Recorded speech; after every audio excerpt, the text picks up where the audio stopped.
scent and color, and blessings, of course, as India celebrates her 75th Independence Day at the historic Red Fort.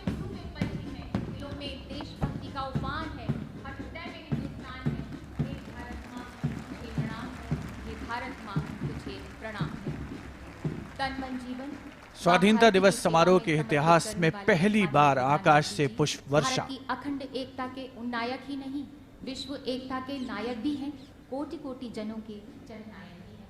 हमारा आपसे विनम्र निवेदन है माननीय प्रधानमंत्री जी कि कृपया राष्ट्र को संबोधित करें। मेरे प्यारे देशवासियों, आजादी का अमृत महोत्सव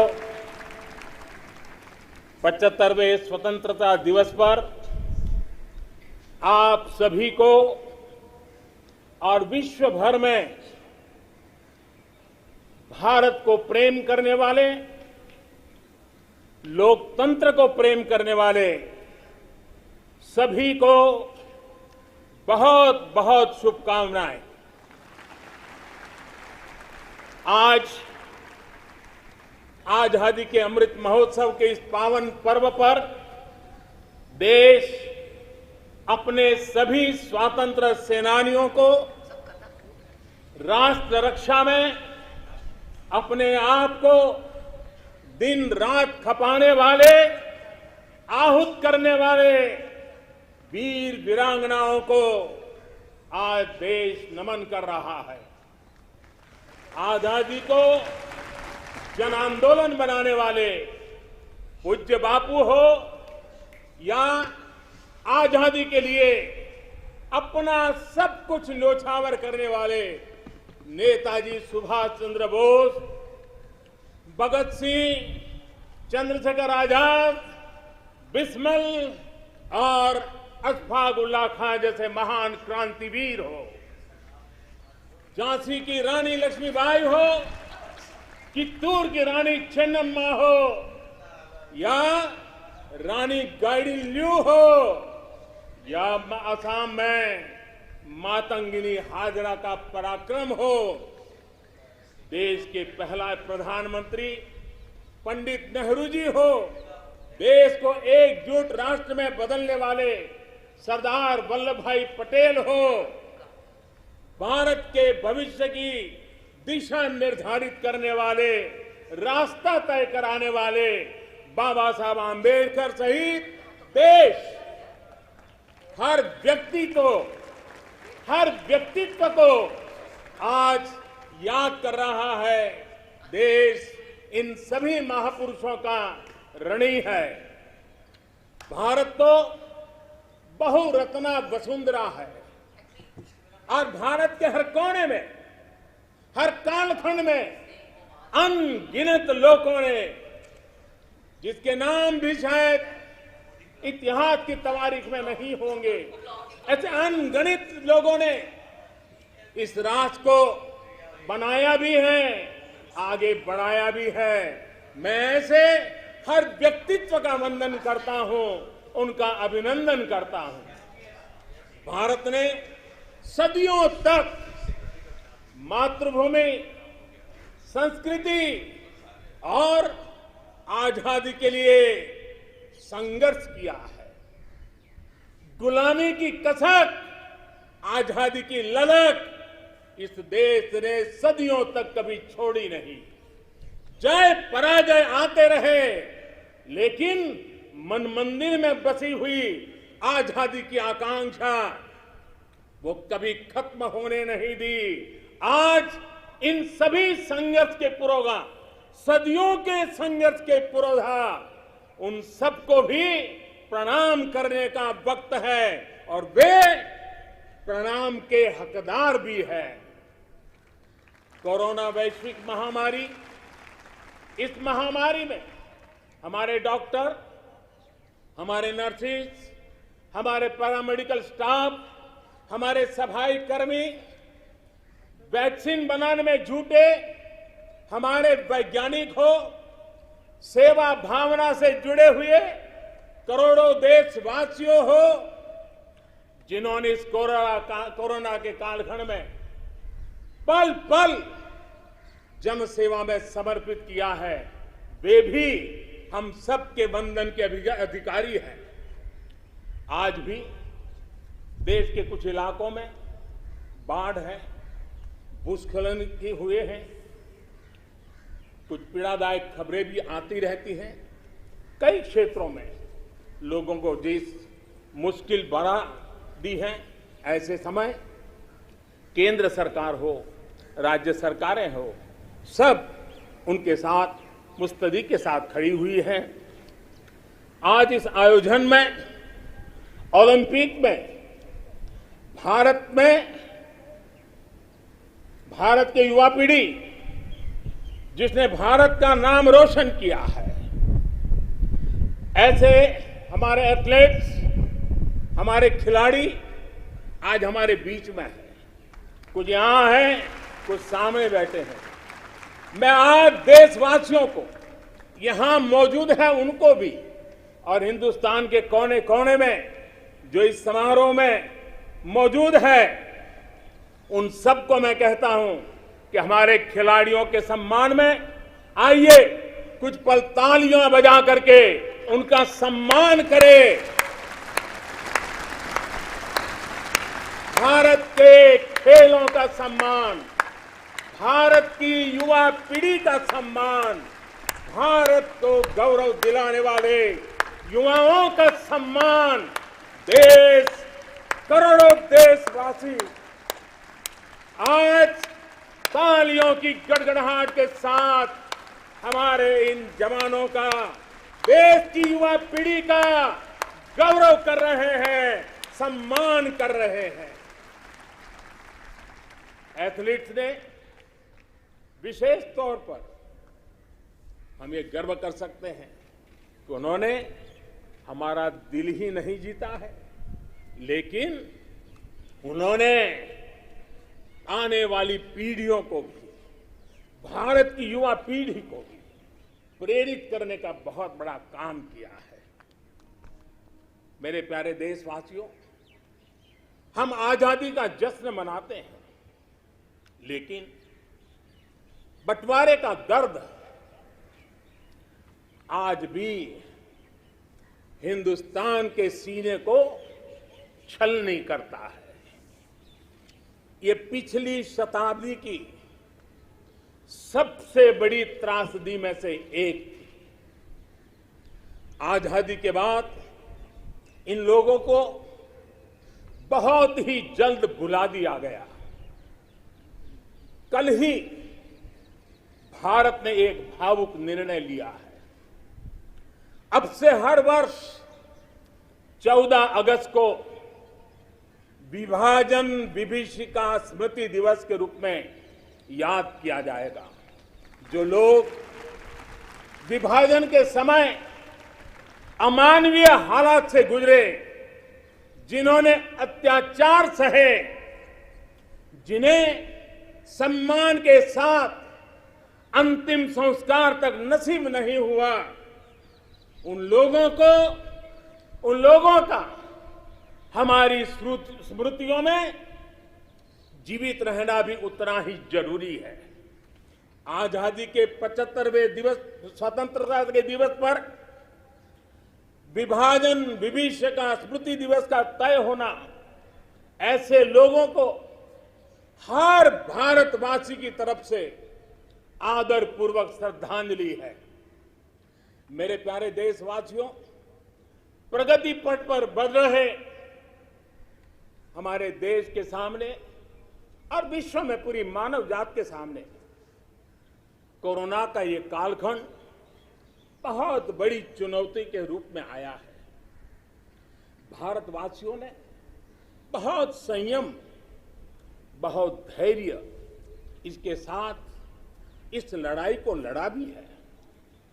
इस लड़ाई में हमारे सामने अनेक चुनौतियां थी, लेकिन हर क्षेत्र में हम देशवासियों ने असाधारण गति से काम किया है।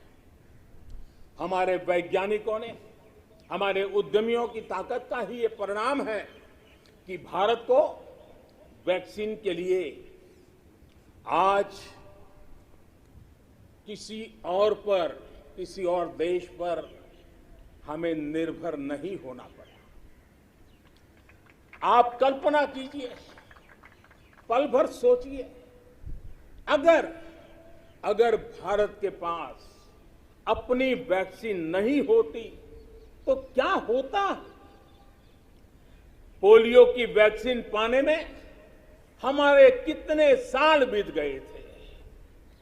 इतने बड़े संकट में जब पूरी दुनिया में महामारी हो तब हमें वैक्सीन कैसे मिलता।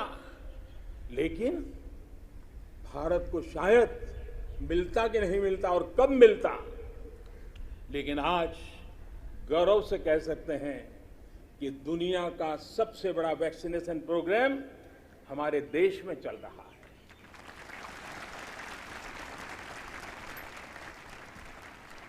54 करोड़ से लोग, 54 करोड़ से ज्यादा लोग वैक्सीन डोज लगा चुके हैं। कोविन जैसी ऑनलाइन व्यवस्था, डिजिटल सर्टिफिकेट देने की व्यवस्था आज दुनिया को आकर्षित कर रही है। महामारी के समय भारत जिस तरह से 80 करोड़ देशवासियों को महीनों तक लगातार मुफ्त अनाज देकर के उनके गरीब के घर के चूल्हे को जलते रखा है, यह भी दुनिया के लिए एक अचरज भी है और चर्चा का विषय भी है। ये बात सही है कि अन्य देशों की तुलना में भारत में कम लोग संक्रमित हुए। ये भी सही है कि दुनिया के देशों की जनसंख्या की तुलना में भारत में हम अधिकतम मात्रा में हमारे नागरिकों को बचा सके। लेकिन ये हमारे लिए पीठ थपथपाने का विषय नहीं है, संतोष पाकर के सो जाने का विषय नहीं है। ये कहना कि कोई चुनौती नहीं थी, ये हमारे अपने विकास के आगे के रास्तों को बंद करने वाली सोच बन जाएगी। दुनिया के समृद्ध देशों की तुलना में हमारी व्यवस्थाएं कम है। विश्व के पास, समृद्ध देशों के पास जो है वो हमारे पास नहीं है। लेकिन इन सारे प्रयासों के बावजूद भी, और दूसरी तरफ हमारे यहां जनसंख्या भी बहुत है, विश्व की तुलना में बहुत जनसंख्या, और हमारी जीवन शैली भी कुछ अलग सी है। सारे प्रयासों के बाद भी कितने ही लोगों को हम बचा नहीं पाए। कितने ही बच्चों के सिर पर कोई हाथ फेरने वाला चला गया, उसे दुलारने, उसकी जिद पूरी करने वाला चला गया। ये असहनीय पीड़ा, ये तकलीफ हमेशा से साथ रहने वाली है। मेरे प्यारे देशवासियों, हर देश की विकास यात्रा में एक समय ऐसा आता है जब देश खुद को नए सिरे से परिभाषित करता है, खुद को नए संकल्पों के साथ आगे बढ़ाता है। भारत की विकास यात्रा में भी आज वो समय आ गया है। 75 वर्ष के अवसर को हमें एक समारोह भर ही सीमित नहीं करना है। हमने नए संकल्पों को आधार बनाना है, नए संकल्पों को लेकर के चल पड़ना है। यहां से शुरू होकर अगले 25 वर्ष की यात्रा, जब हम आजादी के शताब्दी मनाएंगे, नए भारत के सृजन का यह अमृत काल है। इस अमृत काल में हमारे संकल्पों की सिद्धि, हमें आजादी के 100 वर्ष तक ले जाएगी, गौरवपूर्ण रूप से ले जाएगी। अमृत काल का लक्ष्य है भारत और भारत के नागरिकों के लिए समृद्धि के नए शिखरों का आरोहण। अमृत काल का लक्ष्य है एक ऐसे भारत का निर्माण जहां सुविधाओं का स्तर गांव और शहर को बांटने वाला न हो। अमृत काल का लक्ष्य है एक ऐसे भारत का निर्माण जहां नागरिकों के जीवन में सरकार बेवजह दखल ना दे। अमृत काल का लक्ष्य है एक ऐसे भारत का निर्माण जहां दुनिया का हर आधुनिक इंफ्रास्ट्रक्चर हो, हम किसी से भी कम न हो। यही कोटि कोटि देशवासियों का संकल्प है। लेकिन संकल्प तब तक अधूरा होता है जब तक संकल्प के साथ परिश्रम और पराकाष्ठा की, परिश्रम और पराक्रम की पराकाष्ठा ना हो। इसलिए हमें हमारे सभी संकल्पों को परिश्रम और पराक्रम की पराकाष्ठा करके सिद्ध करके ही रहना है। और ये सपने, ये संकल्प अपनी सीमाओं के पार सुरक्षित और समृद्ध विश्व के लिए भी प्रभावी योगदान के लिए है। अमृतकाल 25 वर्ष का है, लेकिन हमें अपने लक्ष्यों की प्राप्ति के लिए इतना लंबा इंतजार भी नहीं करना है। हम अभी से जुड़ जाना है। हमारे पास गंवाने के लिए एक पल भी नहीं है। यही समय है, सही समय है।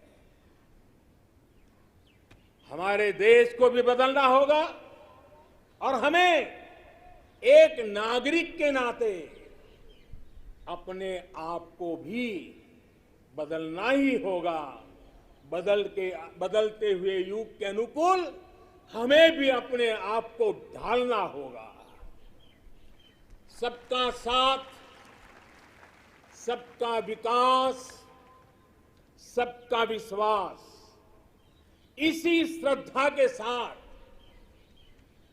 हम सब जुट चुके हैं।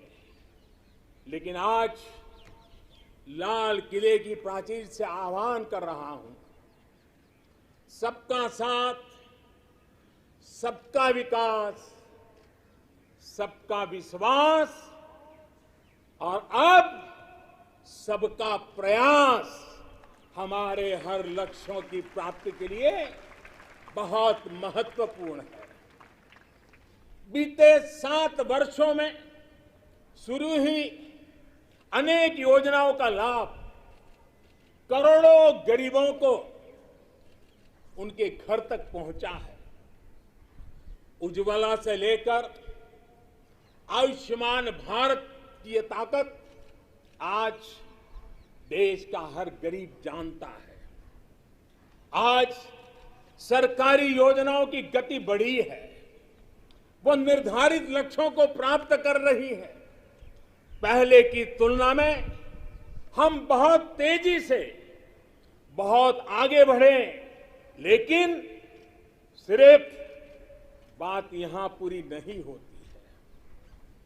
अब हमें सैचुरेशन तक जाता है, पूर्णता तक जाना है।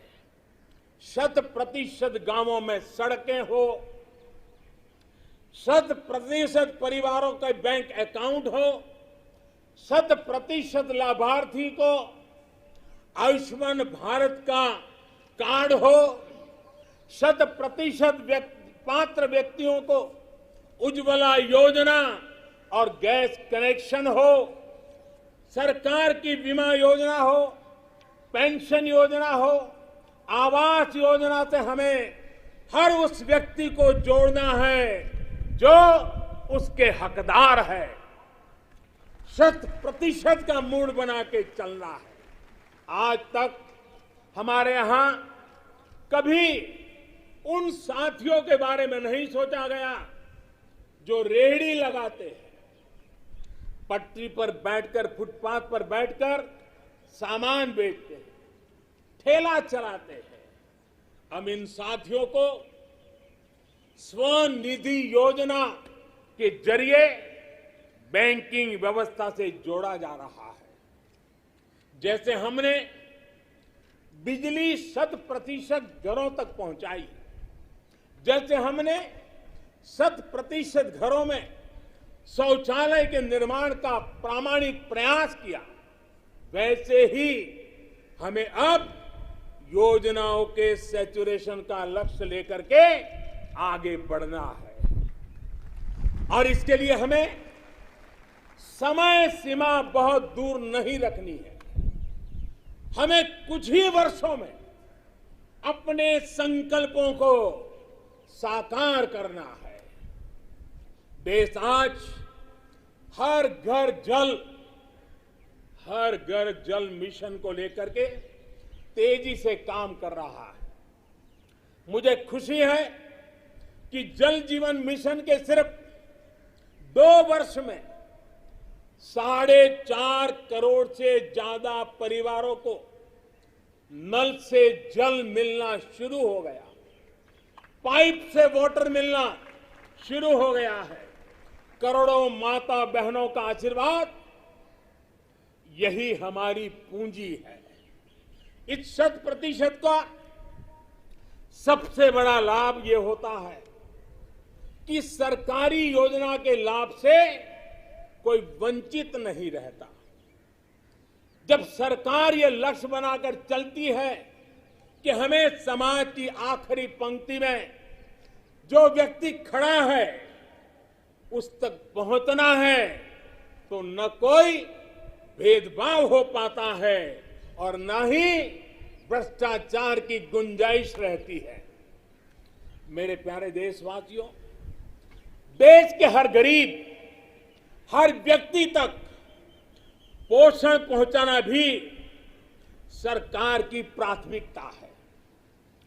गरीब महिलाओं, गरीब बच्चों में कुपोषण और जरूरी पौष्टिक पदार्थों की कमी उनके विकास में बड़ी बाधा बनती है। इसे देखते हुए ये तय किया गया है कि सरकार अपनी अलग अलग योजनाओं के तहत जो चावल गरीबों को देती है उसे फोर्टिफाई करेगी, गरीबों को पोषण युक्त चावल देगी। राशन की दुकान पर मिलने वाला चावल हो, मिड डे मील में बालकों को मिलने वाला चावल हो, वर्ष 2024 तक हर योजना के माध्यम से मिलने वाला चावल फोर्टिफाई कर दिया जाएगा।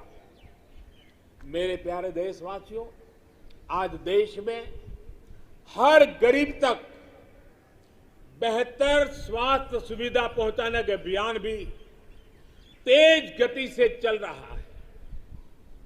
इसके लिए मेडिकल शिक्षा में जरूरी बड़े बड़े सुधार भी किए गए हैं।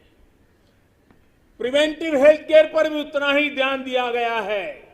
साथ साथ देश में मेडिकल सीटों में भी काफी बढ़ोतरी की गई है।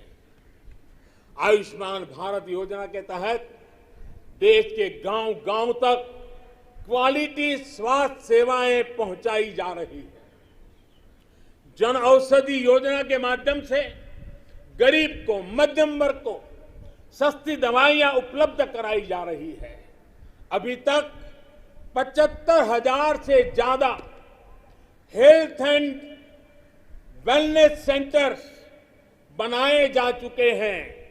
अब ब्लॉक स्तर पर अच्छे अस्पतालों और आधुनिक लैब के नेटवर्क पर विशेष रूप से काम किया जा रहा है। बहुत जल्द देश के हजारों अस्पतालों के पास अपने ऑक्सीजन प्लांट भी होंगे। मेरे प्यारे देशवासियों, 21वीं सदी में भारत को नई ऊंचाई पर पहुंचाने के लिए भारत के सामर्थ्य का सही इस्तेमाल, पूरा इस्तेमाल, ये समय की मांग है, बहुत जरूरी है। इसके लिए जो वर्ग पीछे है, जो क्षेत्र पीछे है, उनकी हैंड होल्डिंग करनी ही होगी। मूलभूत जरूरतों की चिंता के साथ ही दलितों, पिछड़ों, आदिवासियों, सामान्य वर्ग के गरीबों के लिए आरक्षण सुनिश्चित किया जा रहा है। अभी हाल ही में मेडिकल शिक्षा के क्षेत्र में ऑल इंडिया कोटे में ओबीसी वर्ग में को आरक्षण की व्यवस्था भी की गई है।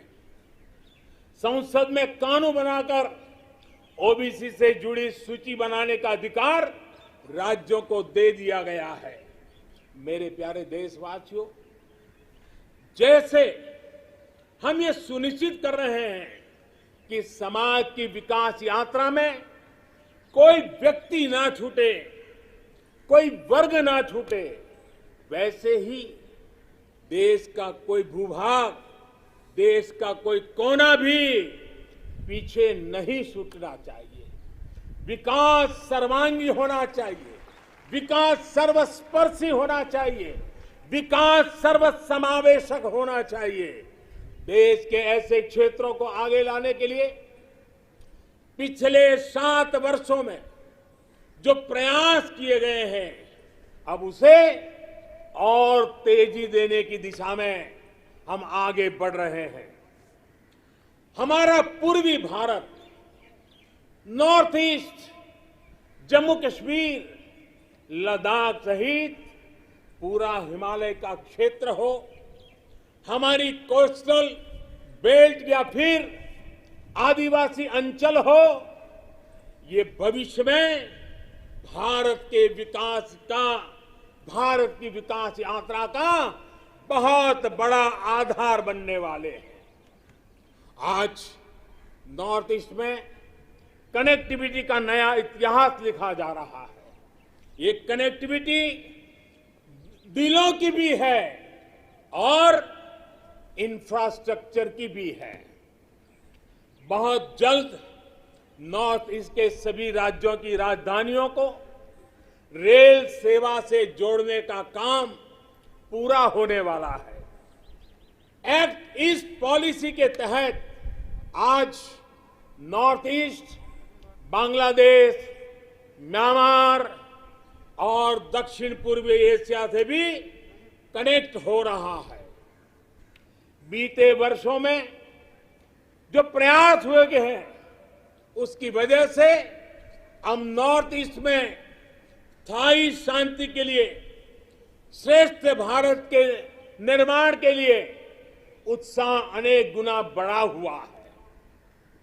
नॉर्थ ईस्ट से वहां पर tourism, adventure sports, organic farming, herbal medicine, oil palm, इसका पोटेंशियल बहुत बड़ी मात्रा में है। हमें पूरी तरह इस पोटेंशियल को निखारना होगा, देश की विकास यात्रा का हिस्सा बनाना होगा और हमें ये काम अमृत काल के कुछ दशक में ही पूरा करना है। सभी के सामर्थ्य को उचित अवसर देना, यही लोकतंत्र की असली भावना है। जम्मू हो या कश्मीर, विकास का संतुलन अब जमीन पर दिख रहा है। जम्मू कश्मीर में ही डिलिमिटेशन कमीशन का गठन हो चुका है और भविष्य में विधानसभा चुनावों के लिए भी तैयारियां चल रही है। लद्दाख भी विकास की अपनी असीम संभावनाओं की तरफ आगे बढ़ चला है। एक तरफ लद्दाख आधुनिक इंफ्रास्ट्रक्चर का निर्माण होते देख रहा है, तो वहीं दूसरी तरफ सिंधु सेंट्रल यूनिवर्सिटी लद्दाख को उच्च शिक्षा का, हायर एजुकेशन का केंद्र भी बना रही है। 21वीं सदी के इस दशक में भारत ब्लू इकोनॉमी के अपने प्रयासों को और तेजी देगा। हमें एक्वा कल्चर के साथ साथ सीवीड की खेती में बने जो नई संभावना बन रही है, उन संभावनाओं का भी पूरा लाभ उठाना है। डीप ओशन मिशन समंदर की असीम संभावनाओं को तलाशने की हमारी महत्वाकांक्षा का प्रमाण है।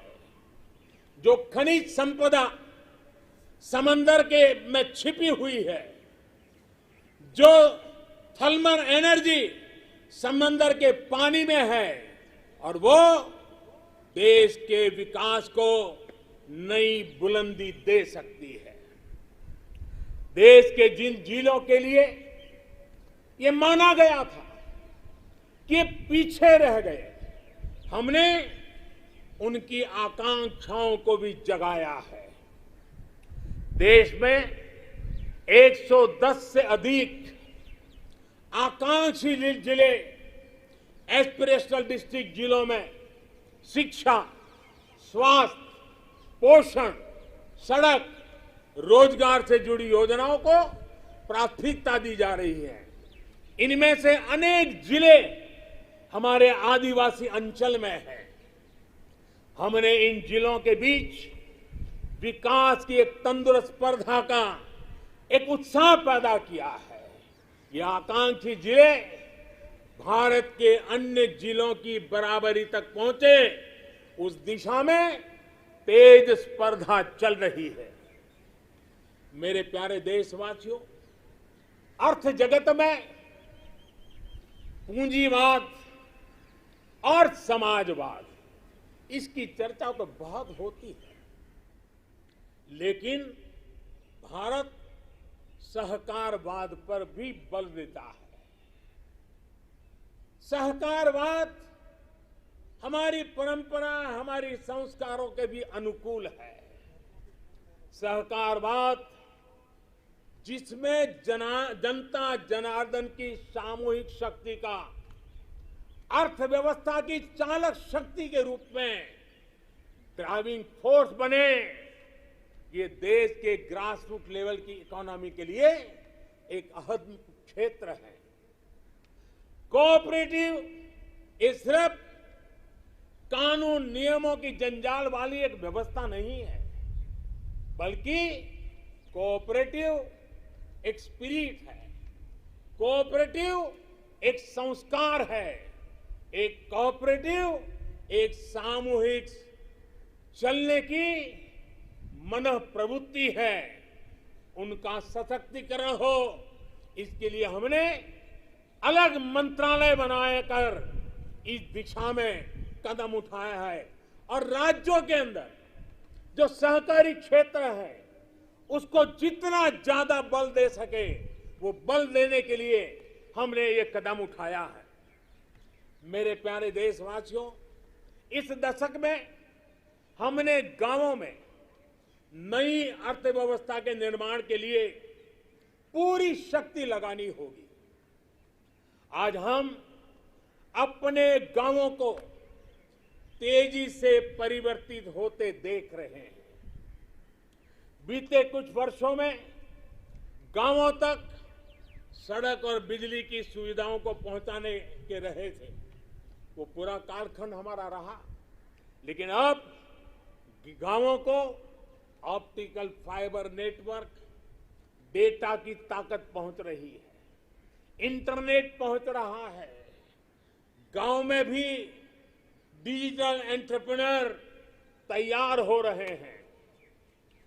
गांव में जो हमारी सेल्फ हेल्प ग्रुप से जुड़ी 8 करोड़ से अधिक बहनें हैं, वो एक से बढ़कर एक प्रोडक्ट्स बनाती है।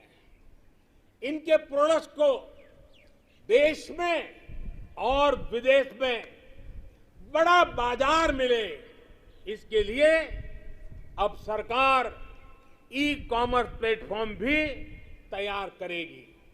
आज जब देश वोकल फॉर लोकल के मंत्र के साथ आगे बढ़ रहा है, तो ये डिजिटल प्लेटफॉर्म महिला सेल्फ हेल्प ग्रुप के उत्पादों को देश के दूर दराज क्षेत्रों में भी और विदेशों में भी लोगों से जोड़ेगा और उनका फलक बहुत विस्तृत होगा। कोरोना के दौरान देश ने टेक्नोलॉजी की ताकत और हमारे वैज्ञानिकों का सामर्थ्य और उनकी प्रतिबद्धता को देखा है।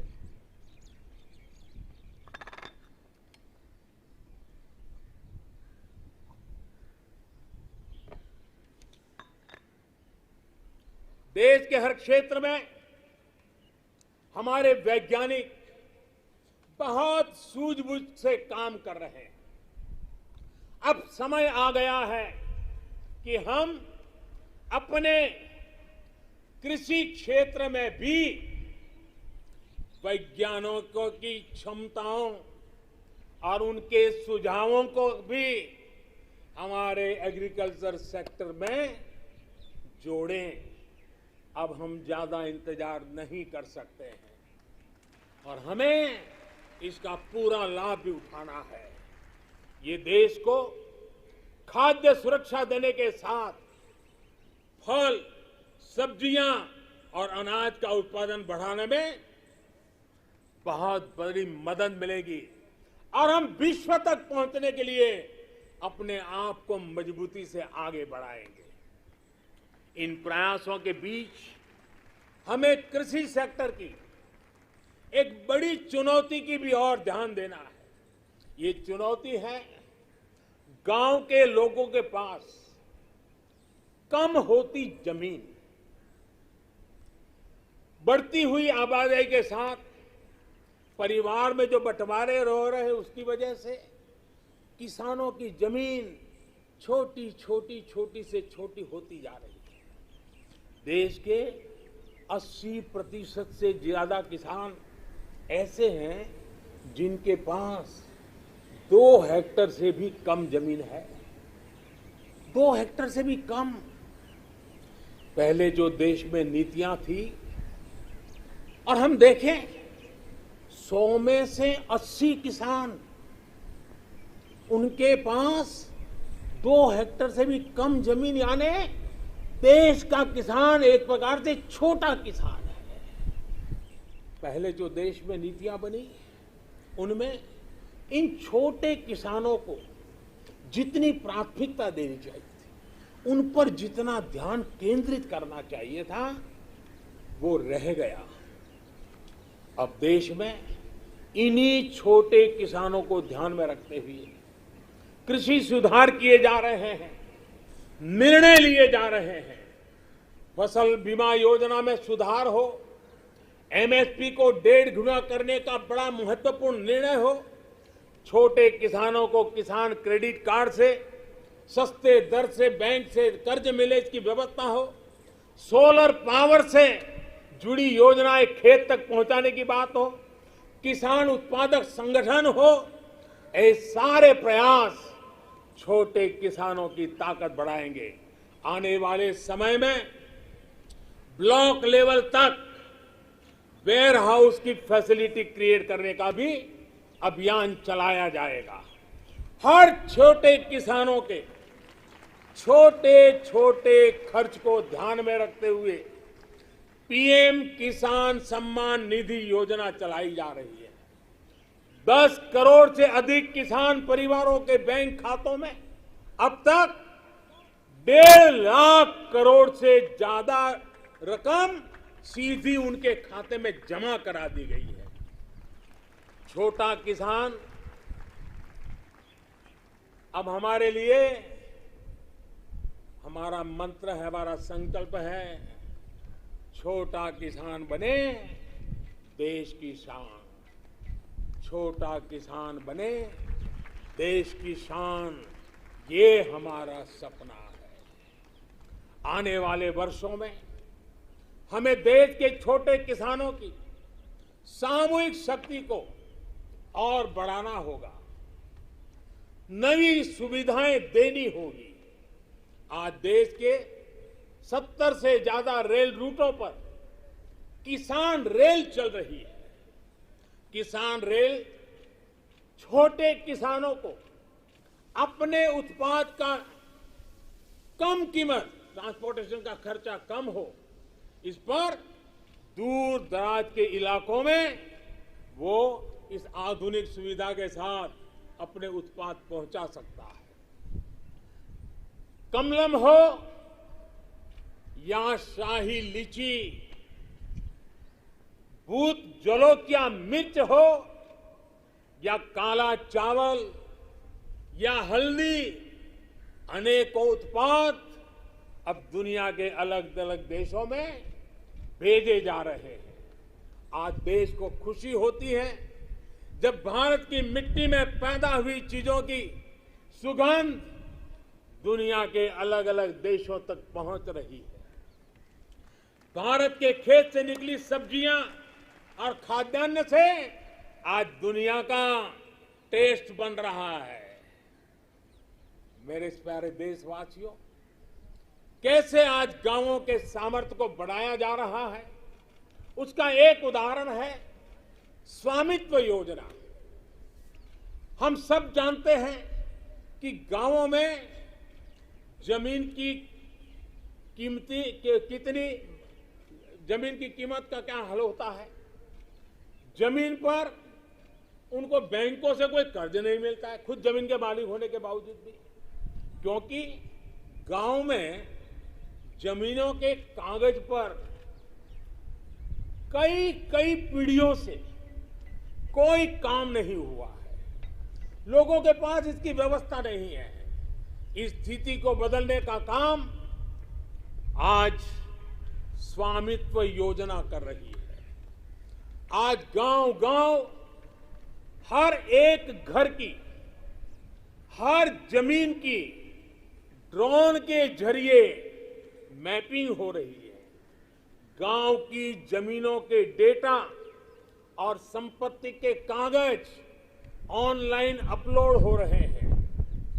इससे न सिर्फ गांवों में जमीन से जुड़े विवाद समाप्त हो रहे हैं, बल्कि गांव के लोगों को बैंक से आसानी से लोन भी मिलने की व्यवस्था निर्माण हुई है।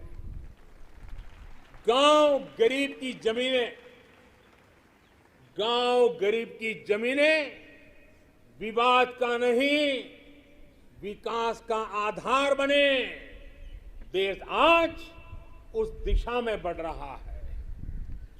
मेरे प्यारे देशवासियों, स्वामी विवेकानंद जी जब भारत के भविष्य की बात करते थे, अपनी आंखों के सामने मां भारती की भव्यता का जब वो दर्शन करते थे, तब वो कहते थे, जहां तक हो सके अतीत की ओर देखो, जहां तक हो सके अतीत की ओर देखो। पीछे जो चीर नूतन झरना बह रहा है, पीछे जो चीर नूतन झरना बह रहा है, आकंठ उसका जल पियो और उसके बाद देखिए स्वामी विवेकानंद जी की विशेषता, उसके बाद सामने की ओर देखो, आगे बढ़ो और भारत को पहले से भी कहीं ज्यादा उज्जवल, महान, श्रेष्ठ बनाओ।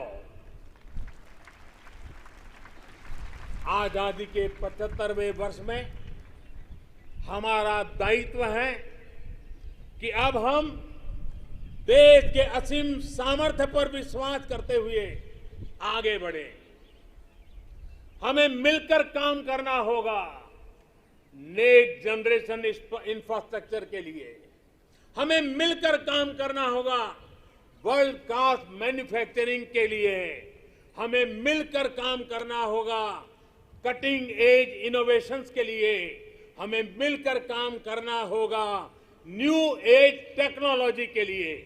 मेरे प्यारे देशवासियों, आधुनिक विश्व में प्रगति की बुनियाद आधुनिक इंफ्रास्ट्रक्चर पर खड़ी होती है।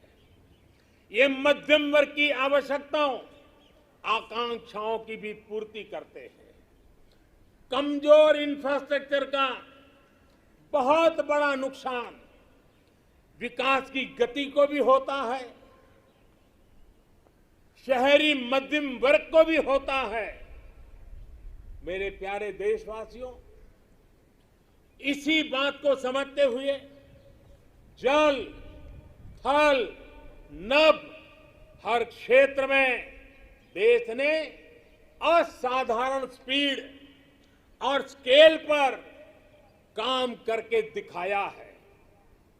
नए जलमार्ग, वाटरवेज हो, नए नए स्थानों को सी प्लेन से जोड़ना हो, देश में बहुत तेजी से काम चल रहा है। भारतीय रेलवे भी तेजी से आधुनिक अवतार में ढल रही है। देश ने संकल्प लिया है कि आजादी के अमृत महोत्सव आपको मालूम होगा, हमने इस आजादी के अमृत महोत्सव को 75 सप्ताह तक मनाना तय किया है। 12 मार्च से शुरू हुआ है और 2023 15 अगस्त तक इसको चलाना है। उत्साह भर से आगे बढ़ना है और इसलिए देश ने एक बहुत महत्वपूर्ण फैसला लिया है। आजादी के अमृत महोत्सव के 75 सप्ताह में, इन 75 सप्ताह में 75 वंदे भारत ट्रेनें देश के हर कोने को आपस से जोड़ करके रही होगी। आज जिस गति से देश में नए एयरपोर्ट का निर्माण हो रहा है, उड़ान योजना दूर दराज के इलाकों को जोड़ रही है, यह अभूतपूर्व है। आज हम देख रहे हैं कि कैसे बेहतर एयर कनेक्टिविटी लोगों के सपनों को नई उड़ान देती है। मेरे प्यारे देशवासियों, भारत को आधुनिक इंफ्रास्ट्रक्चर के साथ ही इंफ्रास्ट्रक्चर निर्माण में होलिस्टिक अप्रोच, इंटीग्रेटेड अप्रोच अपनाने की बहुत जरूरत है। भारत आने वाले कुछ ही समय में प्रधानमंत्री गति शक्ति का नेशनल मास्टर प्लान, उसको देश के सामने करोड़ों देशवासियों को सपना करने वाली एक बहुत बड़ी योजना लेकर के हम आपके सामने आने वाले हैं, उसको लॉन्च करने वाले हैं। 100 लाख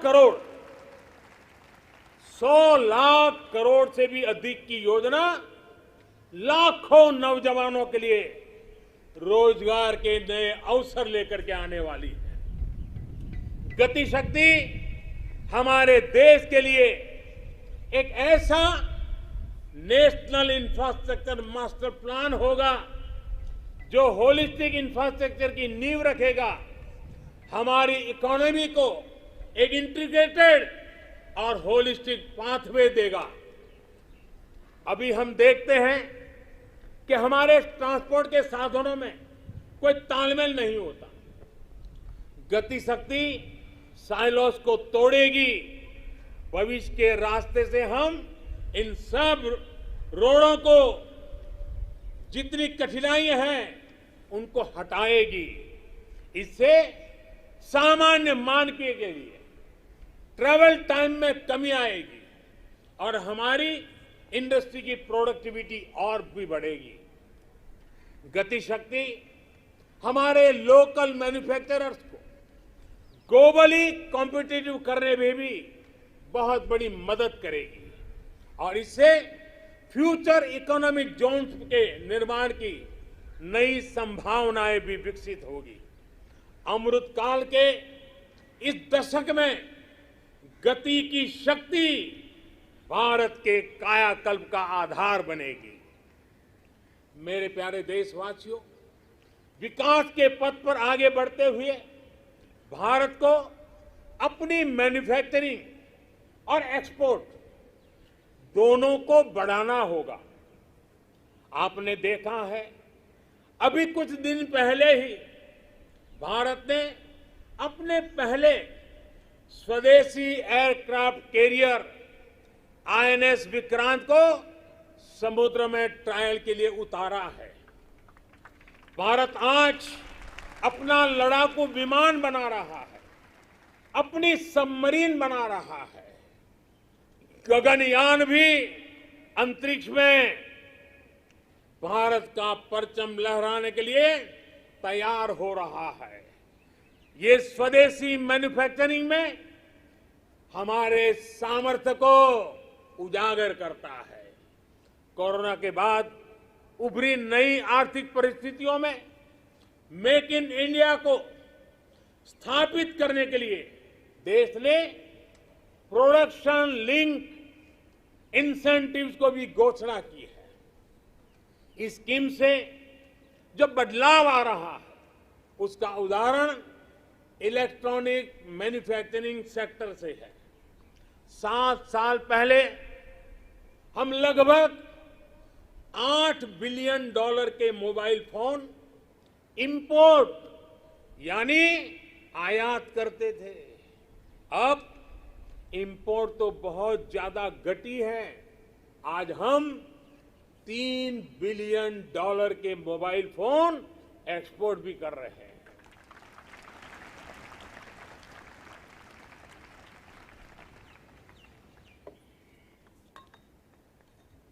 आज जब हमारे मैन्युफैक्चरिंग सेक्टर को गति मिल रही है, तो हमें ये ध्यान रखना है कि हम भारत में जो बनाएं, उसे हमें बेस्ट क्वालिटी के साथ ग्लोबल कंपटीशन में टिके और हो सके तो एक कदम आगे बढ़ें, ये तैयारी करनी है और ग्लोबल मार्केट को हमने टारगेट करना है। देश के सभी मैन्युफैक्चरर्स को मैं आग्रहपूर्वक कहना चाहूंगा, हमारे मैन्युफैक्चरर्स को इस बात को कभी नहीं भूलना होगा कि आप जो प्रोडक्ट बाहर बेचते हैं, वो सिर्फ आपकी कंपनी के द्वारा बनाया हुआ सिर्फ एक पुर्जा नहीं है, एक प्रोडक्ट नहीं है।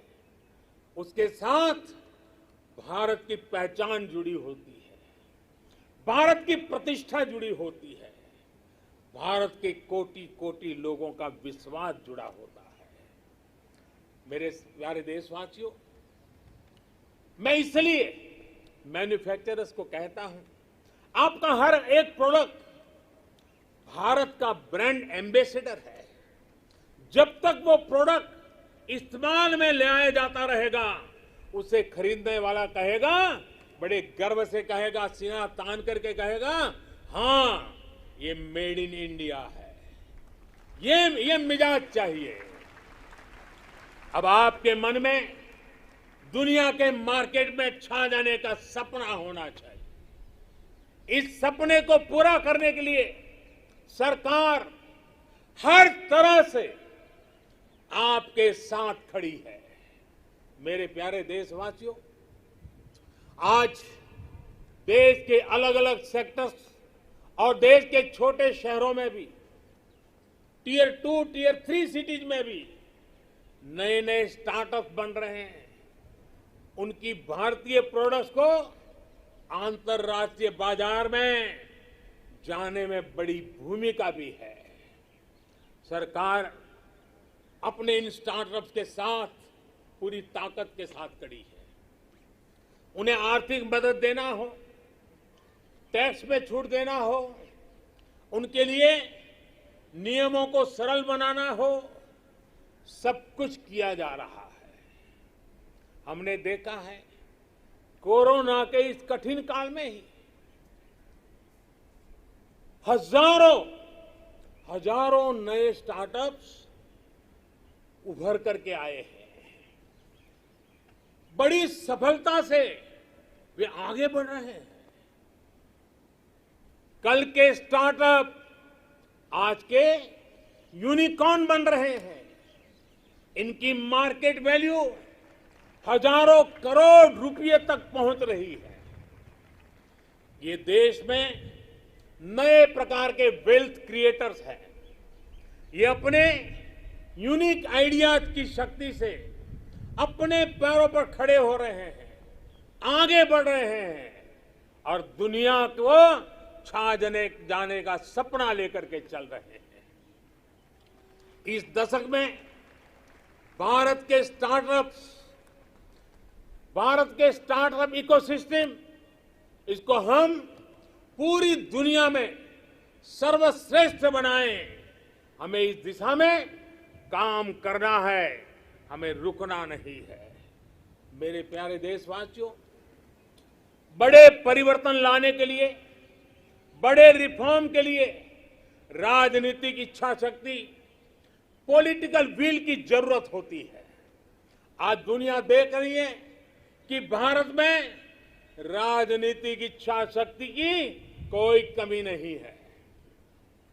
रिफॉर्म्स को लागू करने के लिए गुड और स्मार्ट गवर्नेंस चाहिए।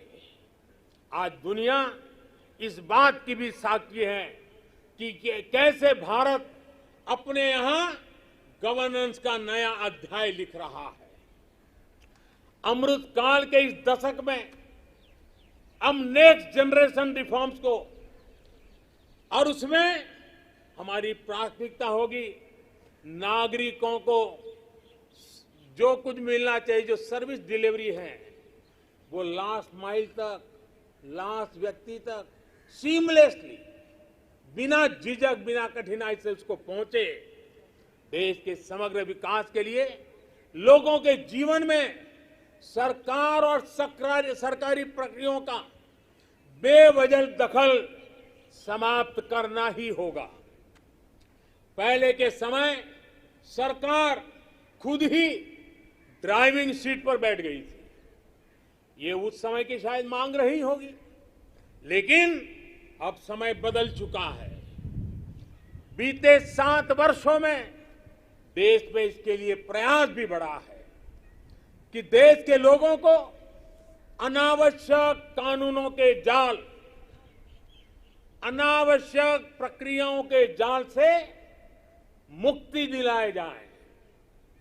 अब तक देश के सैकड़ों पुराने कानूनों को समाप्त किया जा चुका है। कोरोना के इस कालखंड में भी सरकार ने 15,000 से ज्यादा कंप्लायंसेस को समाप्त किया है। अब आप देखिए, आपको भी अनुभव होगा, कोई एक छोटा सरकारी काम हो, ढेर सारे कागज, बार बार कागज, एक ही जानकारी अनेक बार, यही चलता रहा है। 15,000 कंप्लायंसेस को हमने खत्म किया है। आप सोचिए, 200 साल पहले, एक उदाहरण मैं देना चाहता हूं, 200 साल पहले हमारे यहां एक कानून चला आ रहा है। 200 साल यानी 1857 से भी पहले से,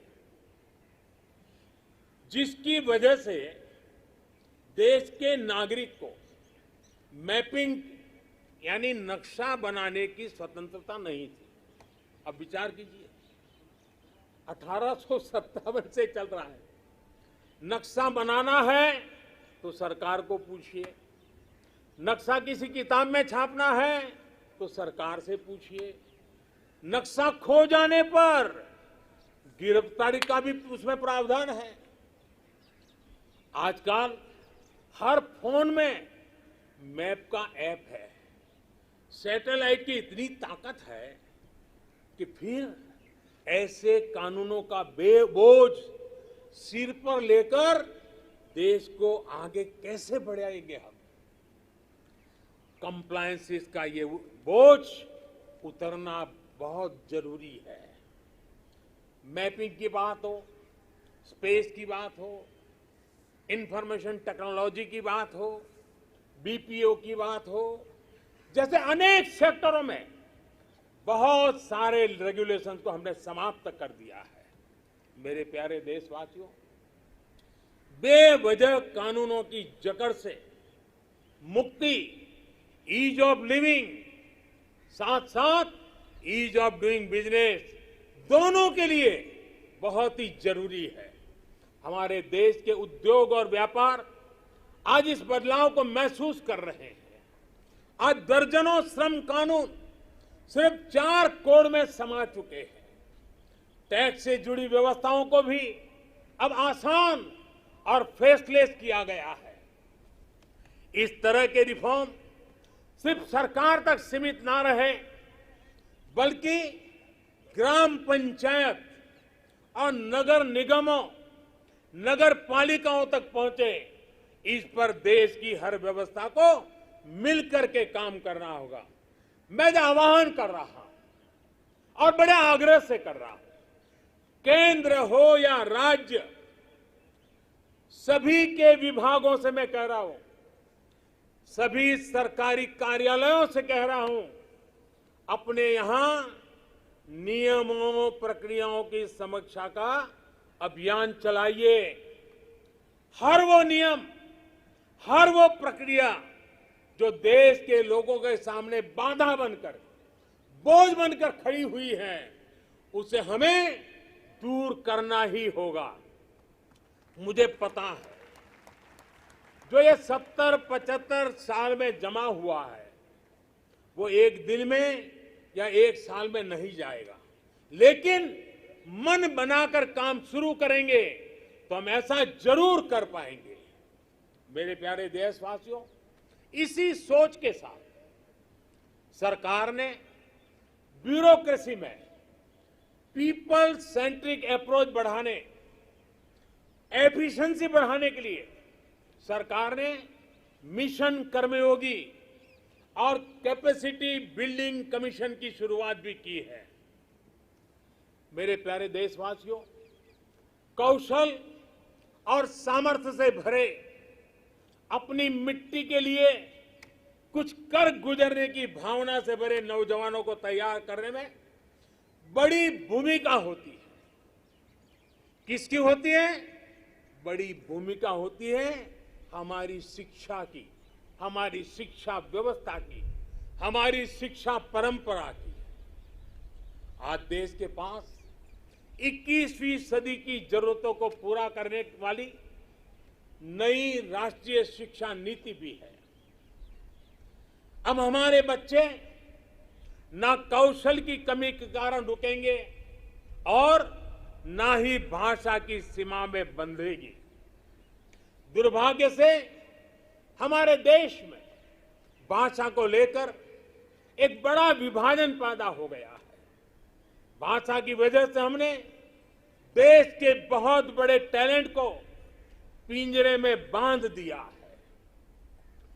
मातृभाषा में होनहार लोग मिल सकते हैं, मातृभाषा में पढ़े हुए लोग आगे आएंगे तो उनका आत्मविश्वास और बढ़ेगा।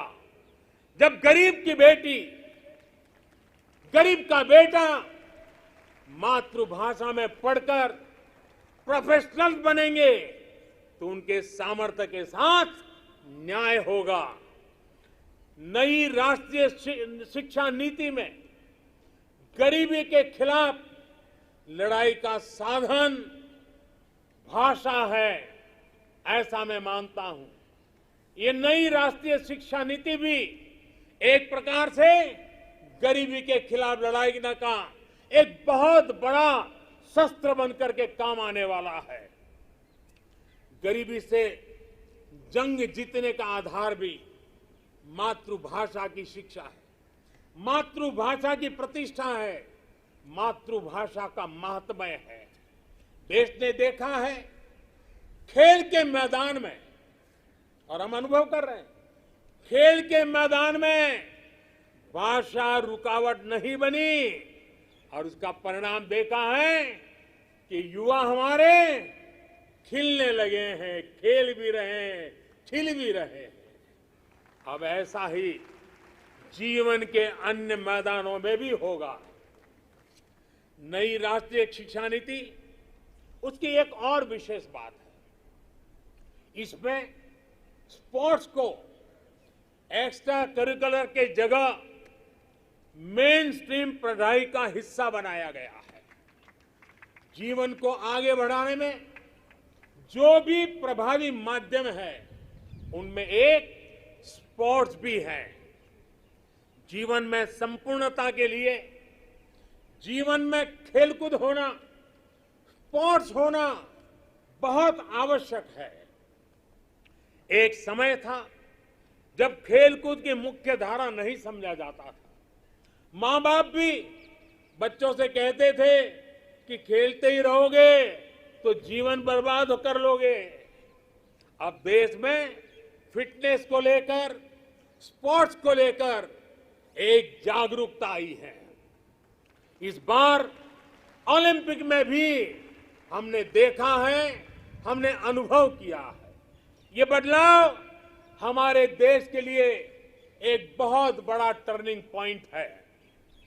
इसलिए आज देश में खेलों में टैलेंट, टेक्नोलॉजी और प्रोफेशनलिज्म लाने के जो अभियान चल रहा है, इस दशक में हमें उसे और तेज करना है और व्यापक करना है।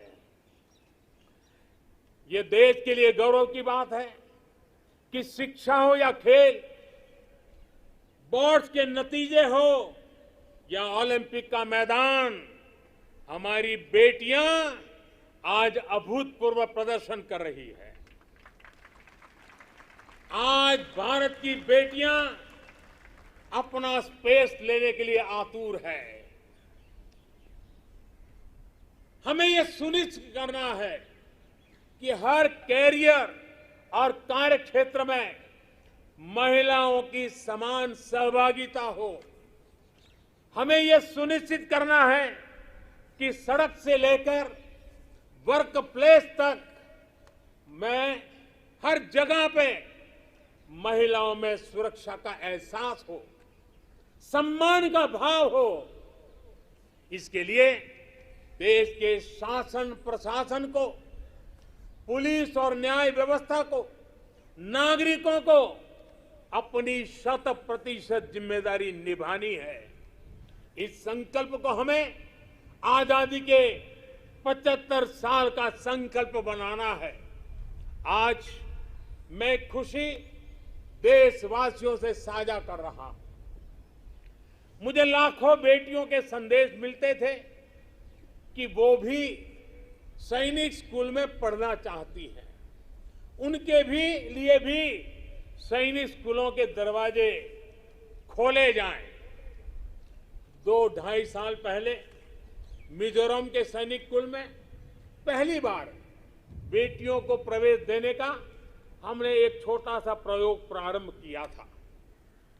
अब सरकार ने तय किया है कि देश के सभी सैनिक स्कूलों को देश की बेटियों के लिए भी खोल दिया जाएगा। देश के सभी सैनिक स्कूलों में अब बेटियां भी पढ़ेगी। विश्व में नेशनल सिक्योरिटी का जितना महत्व है, वैसा ही महत्व एनवायरमेंट सिक्योरिटी को दिए जाने लगा है। भारत आज एनवायरमेंटल सिक्योरिटी की एक मुखर आवाज है। आज बायोडायवर्सिटी हो या लैंड न्यूट्रलिटी, क्लाइमेट चेंज हो या वेस्ट रिसाइकलिंग, ऑर्गेनिक फार्मिंग हो या वेस्ट रिसाइकलिंग, ऑर्गेनिक फार्मिंग हो या गोबर्धन से बायोगैस हो और एनर्जी कंजर्वेशन हो या क्लीन एनर्जी ट्रांजिशन, पर्यावरण की दिशा में भारत के प्रयास आज परिणाम दे रहे हैं। भारत ने वन क्षेत्र को या फिर नए नेशनल पार्क की संख्या, बाघों की संख्या और एशियाटिक लायन सभी में वृद्धि हर देशवासी के लिए खुशी की बात है। मेरे प्यारे देशवासियों, भारत की इन सफलताओं के बीच एक और सच को भी हमें समझना होगा। भारत आज एनर्जी इंडिपेंडेंट नहीं है। भारत आज एनर्जी इंपोर्ट के लिए सालाना 12 लाख करोड़ रुपए से भी अधिक खर्च करता है। भारत की प्रगति के लिए, आत्मनिर्भर भारत बनाने के लिए भारत का एनर्जी इंडिपेंडेंट होना समय की मांग है, अनिवार्य है। इसलिए आज भारत को यह संकल्प लेना होगा कि हम आजादी के 100 साल होने से पहले भारत को एनर्जी इंडिपेंडेंट बनाएंगे। और इसके लिए हमारा रोड मैप बहुत स्पष्ट है। गैस बेस्ड इकोनॉमी है, देश भर में सीएनजी पीएनजी का नेटवर्क हो, 20% इथेनॉल ब्लेंडिंग का टारगेट हो। भारत एक तय लक्ष्य के साथ आगे बढ़ रहा है। भारत ने इलेक्ट्रिक मोबिलिटी की तरफ भी कदम बढ़ाया है और रेलवे के 100% इलेक्ट्रिफिकेशन पर भी काम तेज गति से आगे बढ़ रहा है। भारतीय रेलवे ने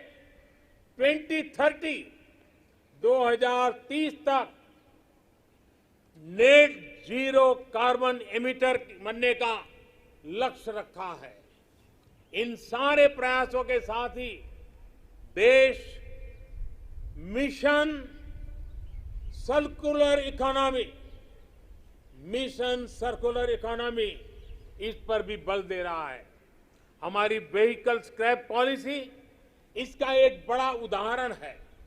आज G20 के जो देशों का समूह है, उसमें भारत एकमात्र देश ऐसा है जो अपने क्लाइमेट गोल्स को प्राप्त करने की दिशा में तेजी से आगे बढ़ रहा है।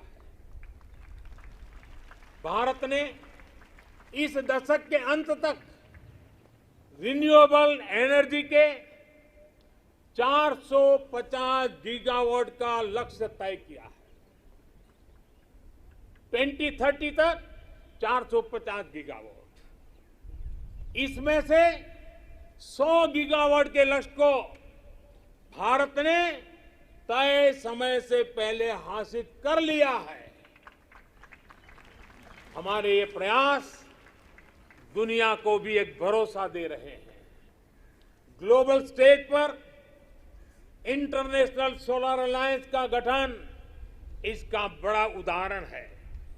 भारत आज जो भी कार्य कर रहा है, उसमें सबसे बड़ा लक्ष्य है जो भारत को क्लाइमेट जंप देने वाला है। क्लाइमेट के क्षेत्र में क्वांटम जंप देने वाला है, वो है ग्रीन हाइड्रोजन का क्षेत्र।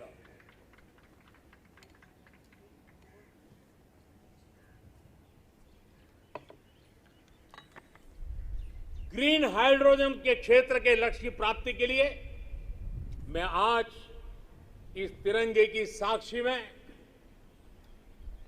नेशनल हाइड्रोजन मिशन की घोषणा कर रहा हूं। अमृतकाल में हमें भारत को ग्रीन हाइड्रोजन के प्रोडक्शन और एक्सपोर्ट का ग्लोबल हब बनाना है। ये ऊर्जा के क्षेत्र में भारत की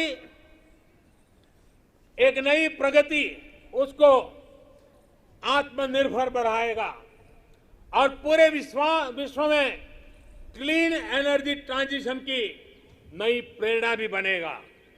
ग्रीन ग्रोथ से ग्रीन जॉब के नए नए अवसर हमारे युवाओं के लिए, हमारे स्टार्टअप के लिए आज दस्तक दे रहे हैं।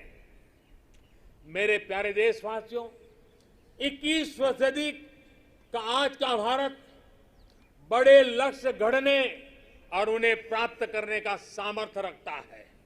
आज भारत उन विषयों को भी हल कर रहा है जिनके सुलझाने में दशकों से, सदियों से इंतजार था। आर्टिकल 370 को बदलने का ऐतिहासिक फैसला हो, देश को टैक्स के जाल से मुक्ति दिलाने वाली व्यवस्था, जीएसटी हो, हमारे फौजी साथियों के लिए वन रैंक वन पेंशन का निर्णय हो, राम जन्मभूमि केस का शांतिपूर्ण समाधान, ये सब हमने बीते कुछ वर्षों में सच होते देखा है। त्रिपुरा में दशकों बाद ब्रू रियांग समझौता होना हो, ओबीसी कमीशन को संवैधानिक दर्जा देना हो, या फिर जम्मू कश्मीर में आजादी के पहली बार बीडीसी और डीडीसी चुनाव, भारत की संकल्प शक्ति लगातार सिद्ध कर रहा है। आज कोरोना के इस दौर में भारत में रिकॉर्ड विदेशी निवेश आ रहा है। भारत का विदेशी मुद्रा भंडार भी अब तक के सबसे ऊंचे स्तर पर है। सर्जिकल स्ट्राइक और एयर स्ट्राइक करके भारत ने देश के दुश्मनों को नए भारत के सामर्थ्य का संदेश भी दे दिया है। ये बताता है कि भारत बदल रहा है, भारत बदल सकता है। भारत कठिन से कठिन फैसले भी ले सकता है और कड़े से कड़े फैसले लेने में भी भारत झिझकता नहीं है, रुकता नहीं है। मेरे प्यारे देशवासियों, सेकंड वर्ल्ड वॉर के बाद, द्वितीय विश्व युद्ध के बाद वैश्विक संबंधों का स्वरूप बदल गया। कोरोना के बाद भी पोस्ट कोरोना नए वर्ल्ड ऑर्डर की संभावना है। कोरोना के दौरान दुनिया ने भारत के प्रयासों को देखा भी है और सराहा भी है। आज दुनिया भारत को एक नई दृष्टि से देख रही है। इस दृष्टि के दो महत्वपूर्ण पहलू हैं, एक आतंकवाद और दूसरा विस्तारवाद। भारत इन दोनों ही चुनौतियों से लड़ रहा है और सधे हुए तरीके से बड़ी हिम्मत के साथ जवाब भी दे रहा है। हम भारत अपने दायित्वों को सही तरीके से निभा पाए, इसके लिए हमारी रक्षा तैयारों को भी उतना ही सदृढ़ रहना होगा।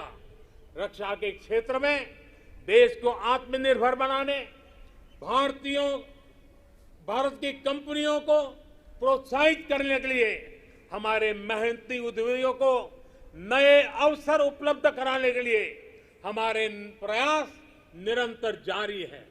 मैं देश को विश्वास दिलाता हूं कि देश की रक्षा में लगी हमारी सेनाओं के हाथ मजबूत करने के लिए हम कोई कसर नहीं छोड़ेंगे।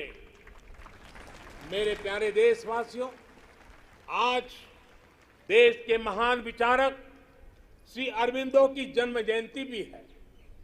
साल 2022 में उनका 150वां जन्म जयंती का पर्व है। श्री अरविंदो भारत के उज्जवल भविष्य के स्वप्न दृष्टा थे। वो कहते थे कि हमें उतना सामर्थ्यवान बनना होगा जितना हम पहले कभी नहीं थे। हमें अपनी आदतें बदलनी होगी। एक नए हृदय के साथ अपने को फिर से जागृत करना होगा। श्री अरबिंदो की ये बातें हमें अपने कर्तव्यों का ध्यान दिलाती है। एक नागरिक के तौर पर, एक समाज के तौर पर हम देश को क्या दे रहे हैं, ये भी हमें सोचना होगा।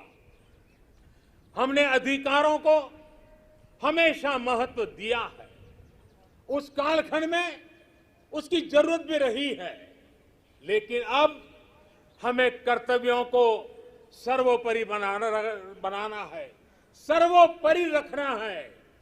जिन संकल्पों का बीड़ा आज देश ने उठाया है, उन्हें पूरा करने के लिए हर जन को जुड़ना होगा, हर देशवासी को इसे ओन करना होगा।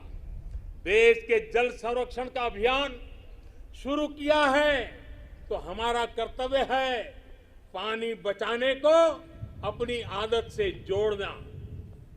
देश अगर डिजिटल लेन देन पर बल दे रहा है तो हमारा भी कर्तव्य है कि हम भी कम से कम कैश वाला ट्रांजैक्शन करना। देश ने लोकल फॉर वोकल का अभियान शुरू किया है तो हमारा कर्तव्य है कि ज्यादा से ज्यादा स्थानीय उत्पादों को खरीदे।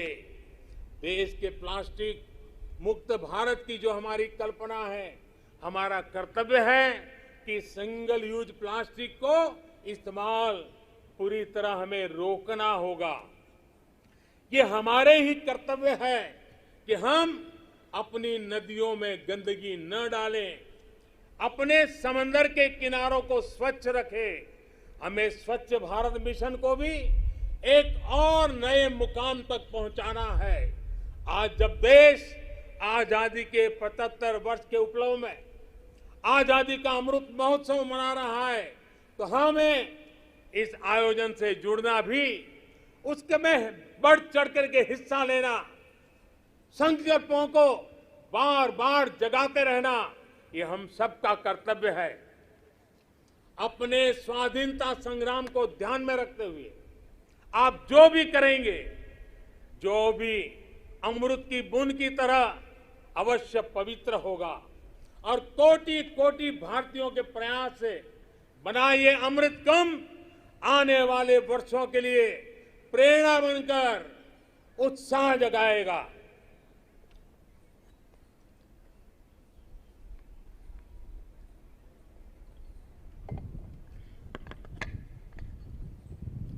मेरे प्यारे देशवासियों, मैं भविष्य दृष्टा नहीं हूं, मैं कर्म के फल पर विश्वास करता हूं।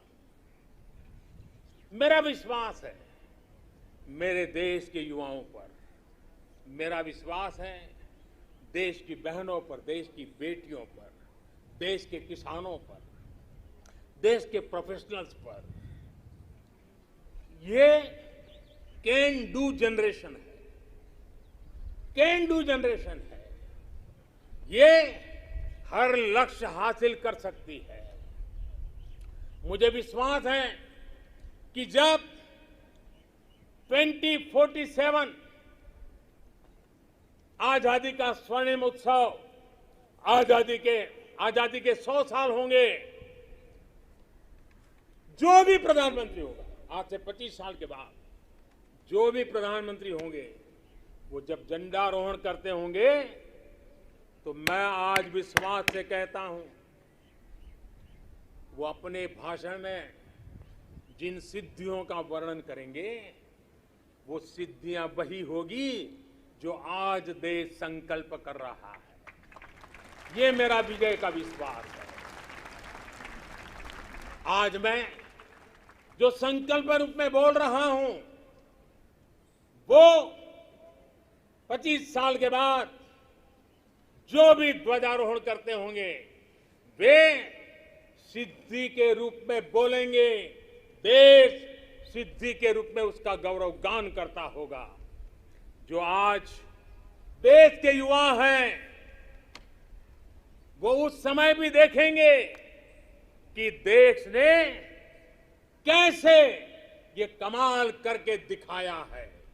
21वीं सदी में भारत के सपनों और आकांक्षाओं को पूरा करने से कोई भी बाधा अब हमें रोक नहीं सकती। हमारी ताकत हमारी जीवटता है, हमारी ताकत हमारी एकजुटता है, हमारी प्राण शक्ति राष्ट्र प्रथम सदैव प्रथम की भावना है। ये समय है साझा स्वप्न देखने का,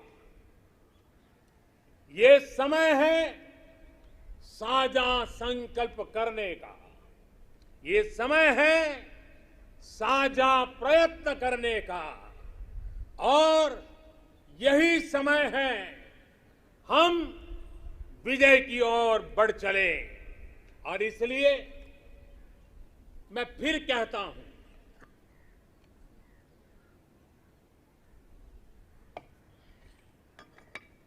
और इसलिए मैं फिर कहता हूं, यही समय है, यही समय है, सही समय है, भारत का अनमोल समय है। यही समय है, सही समय है, भारत का अनमोल समय है। असंख्य भुजाओं की शक्ति है, असंख्य भुजाओं की शक्ति है। हर तरफ देश की भक्ति है, असंख्य भुजाओं की शक्ति है, हर तरफ देश की भक्ति है। तुम उठो तिरंगा लहरा दो, तुम उठो तिरंगा लहरा दो, भारत के भाग्य को फहरा दो, भारत के भाग्य को फहरा दो। यही समय है, सही समय है, भारत का अनमोल समय है। कुछ ऐसा नहीं, कुछ ऐसा नहीं जो कर न सको, कुछ ऐसा नहीं जो पा न सको। तुम उड़ जाओ, तुम उड़ जाओ, तुम जुट जाओ, सामर्थ्य को अपने पहचानो, सामर्थ्य को अपने पहचानो, कर्तव्य को अपने सब जानो, कर्तव्य को अपने सब जानो। यही समय है, सही समय है, भारत का अनमोल समय है। जब देश आजादी के 100 साल पूरा करेगा तो देशवासियों के लक्ष्य यथार्थ में बदले, मेरी यही कामना है। इन्हीं शुभकामनाओं के साथ सभी देशवासियों को 75वें स्वतंत्रता दिवस की मैं फिर एक बार बधाई देता हूं और मेरे साथ हाथ ऊपर करके बोलेंगे, जय हिंद, जय हिंद, जय हिंद, वंदे वंदे वंदे, भारत माता की, भारत माता की, भारत माता की। बहुत बहुत धन्यवाद।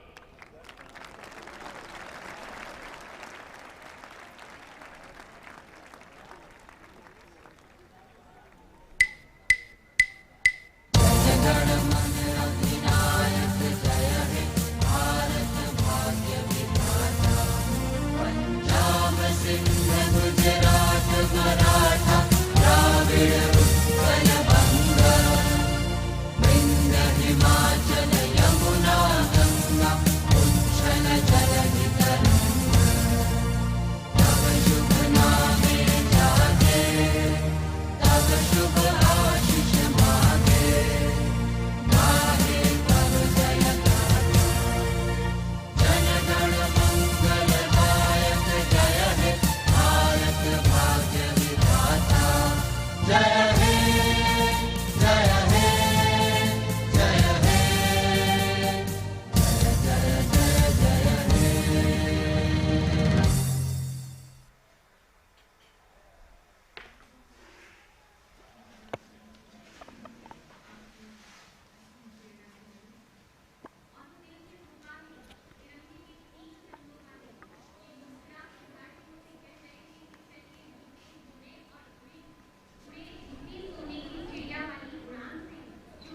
Prime Minister Narendra Modi concluding his address to the nation.